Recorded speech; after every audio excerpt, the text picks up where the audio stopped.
Hi, Basil. Hello po, good evening. Good evening din sa iyo, Basil. Sige, Basil, kwentuhan na tayo. Anong maipaglilingkod ko sa iyo at napatawag po sa usapang LDR? DJ Lala po, ang may kukwento ko po sa inyo, kwento ko sa akin sa girlfriend ko po dati na naging close po kami. And then, pumunta po siya ng ibang bansa. Tapos, mag 2 years na po siya. Ang problema po ko sa kanya, biglaan po niya ako binablock, gano'n, wala naman, ano doon, wala naman ano ba yung pag-usapan na. Yun po. So, yun po ang naging Okay. Love, parang may static kasi yung linya mo. Hindi ko alam. Naka-headset ka ba, Love? Yes po. Ayan, okay lang ba tanggalin mo yung headset mo? Hello? Ayan, better tayo dito, Love. So, si girlfriend ay pumunta ng ibang bansa after 2 years, bigla ka nalang blinak, nawala. Po. Okay, tapos? Pero hindi ko pa rin siya po mga kalimutan, hindi lang po. Okay, how many years ago na ba to, mahal? Po? Ilang taon na yung nakalipas mula nung iniwan ka ng girlfriend mo? Noong last po ng 2018 po. 2018 pa. So, a year ago na. Kinontak mo ba yung mga magulang niya, yung mga kapamilya niya? Tinanong mo ba sila kung meron pa ba silang balita dyan sa girlfriend mo na bigla na lang hindi nagparamdam? Tinanong ko po yung kaibigan niya po dito sa ibang bansa din. Meron naman po daw sila mga magulang niya, pero tuwan ko lang po kung bakit gano'n siya. Ano nang sabi ng mga kaibigan sa'yo? Basta may connection naman daw po sa mga kamag-anak niya. Okay. Kaya po. Pero yung mga kamag-anak niya, wala kang contact sa kanila? Wala po. Okay, bakit ilang taon na ba kayo together?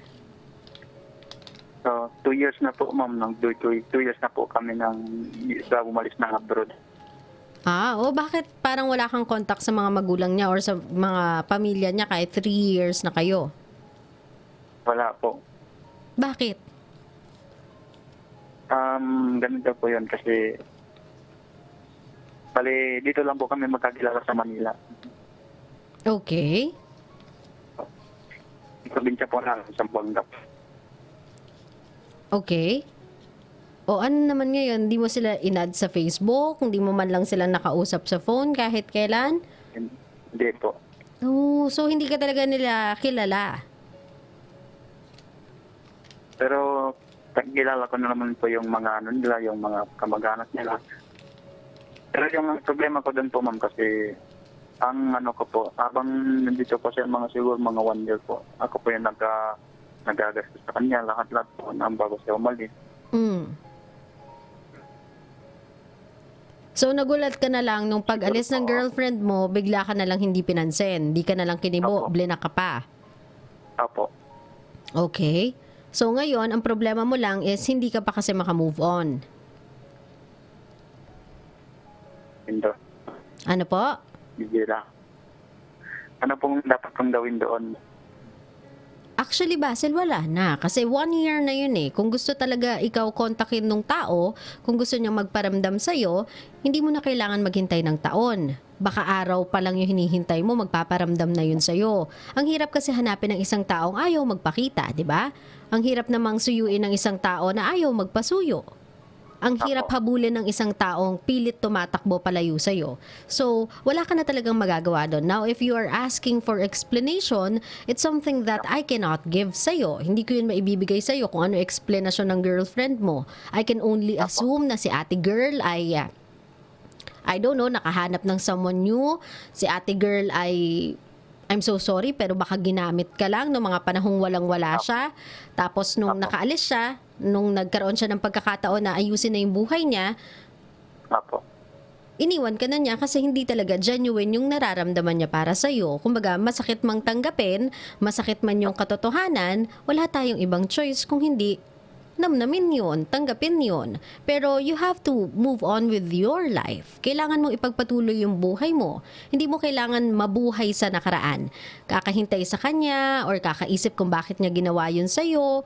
Kumbaga, alam mo naman sa sarili mo, Basil, na nung kayo pa, nung in a relationship kayong dalawa, hindi ka nagkulang, Apo. nagbigay ka ng sobra-sobra, wala kang ginawa para ikagalit niya, wala kang ginawa para ikainis niya, wala siyang dahilan para iwan ka, hindi mo siya binigyan ng kahit anong dahilan para masaktan siya. Alam mo yon sa sarili mo. So you have to be okay with that. Kailangan mo sabihin sa sarili mo na, ginawa ko naman lahat eh. Wala naman akong pagkukulang doon sa tao eh. Kung umalis siya sa buhay ko, kung nilisan niya ako, iniwanan niya ako, choice niya yon. Ngayon, hindi ko man ma-justify kung bakit niya pinili yun, pero ang hirap lang na iisipin ko pa bang ako ang may mali. Kung alam ko naman sa sarili kong binigay ko lahat at wala akong dahilang ibinigay sa kanya para masaktan siya. So, isa na lang yung ibig sabihin nun. Hindi niya ako minahal, katulad kung paano ko siya minahal. Kailangan ko na lang maglakad, padiretso. Kailangan ko na lang isara yung chapter na yun ng buhay ko at isipin na lang sa sarili ko na, wala eh. Ano pa bang magagawa ko? Kung ayaw niya talaga sa akin, katulad niyan, nawala si kuya, tawagan natin. Ito naman si kuya eh. Advice na ako eh. Kuya naman, bakit mo naman ako binabaan ng phone? Kung kailan naman advice na ho ako.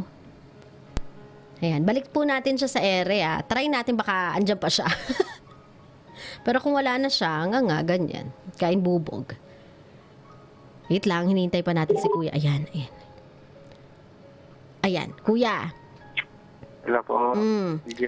Oo. So, kailangan mo na lang magpaalam sa kanya, mahal, kalimutan mo na lang siya, mag-move on ka na. Enough na yung isang taon na binigyan mo siya ng pagkakataong bumalik sa'yo, pagkakataong mag-explain sa'yo, binigyan mo ng chance yung sarili mong hanapin siya, binigyan mo ng pagkakataon yung sarili mo na sundan siya, kung nasan man siya, habulin siya. Tama na yung isang taon na yon.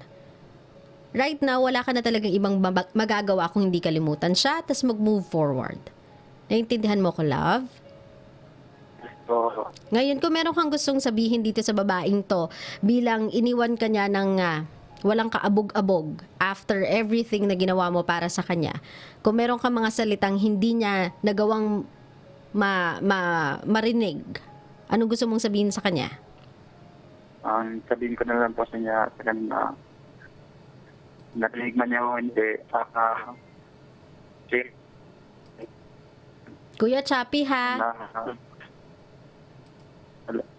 kung marinig mo man to, ako po si Basira, Sen, kahit wala ka na, kahit hindi ka magkaramdam sa akin,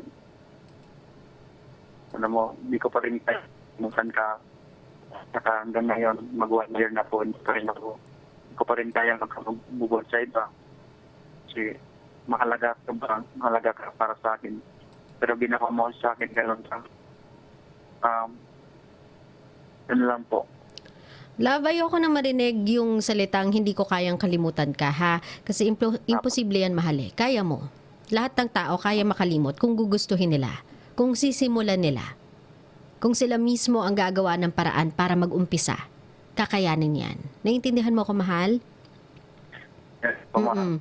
Kumbaga, hindi worth it na ihinto mo yung mundo mo, ihinto mo yung buhay mo sa isang taong hindi nga inisip kung masasaktan ka sa gagawin niya. So, enough is enough. Naintindihan mo, love? Mag-move on ka na, kakalimutan mo na siya, magsisimula ka ng panibagong buhay. Kung along the way, makakilala ka ng someone new, bibigyan mo ng pagkakataon ang sarili mong magmahal ulit. Naintindihan, Basil? Yes po, bigyan na lang. Ayan. O sige, maraming salamat, love, ha, for calling my show. Po. Bigyan na lang po. Last time po ng Love, wala akong naiintindihan. nag-start. Wala talaga akong naiintindihan, love. Wala akong naiintindihan. Hanap ka ng magandang signal, love. Cellphone na ito. Sabi ko po, Ano po? ang sabi ko po, sana po picture tayo dyan sa Star City po. Oo, dalaw ka lang, Dati love. po- Dalaw lang kayo. Tawag dito, dalaw lang kayo sa Love Radio. Magdala ka lang ng valid ID, tapos dumalaw ka ng alas 9 ng gabi para siguradong andito ako, ha? Yes po. Sige. Kasi nalala ko po yung nung last year po yun ng Festival Mall. Ano po yun? Yung sa... May... Nalala ko yun, parang nag-picture tayo doon sa, sa Star City po. So may picture na tayo nandito po together. yun. Ito po yun na... po. That's nice. O, di ba? Magkaroon tayo ng bagong picture. Malay mo, iba na yung itsura ko. Malay mo, tatlo na yung mata ko. Ganyan. O, sige. Ingat ka lagi, Basil, ha? Apo, thank you po. Salamat din, love. Bye-bye. Good night.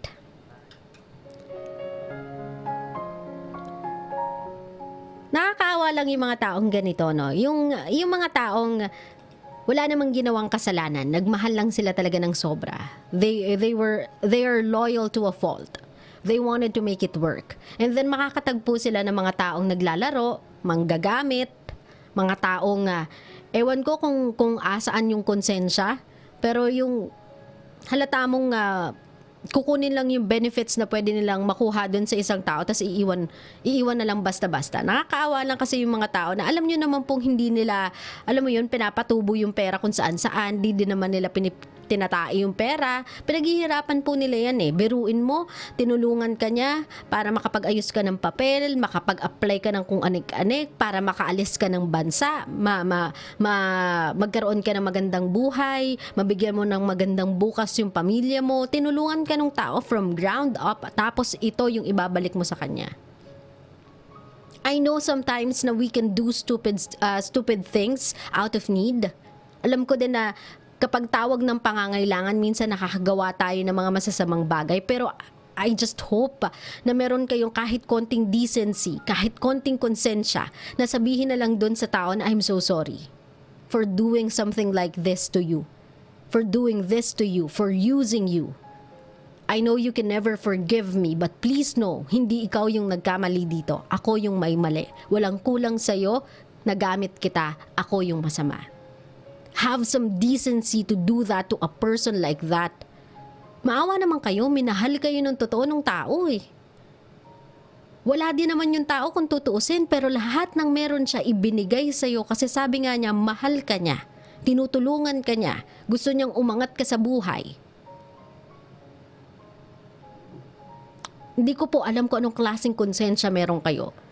Pero sana po yung mga ibang babae out there, huwag niyong gamitin yung pagkababae ninyo para makahut-hut ng pera. Huwag kayong gold digger. Kasi kahit anong gawin ninyo, kahit anong pagsusumikap ninyo sa ibang bansa, because of what you did, karma will always come running after you.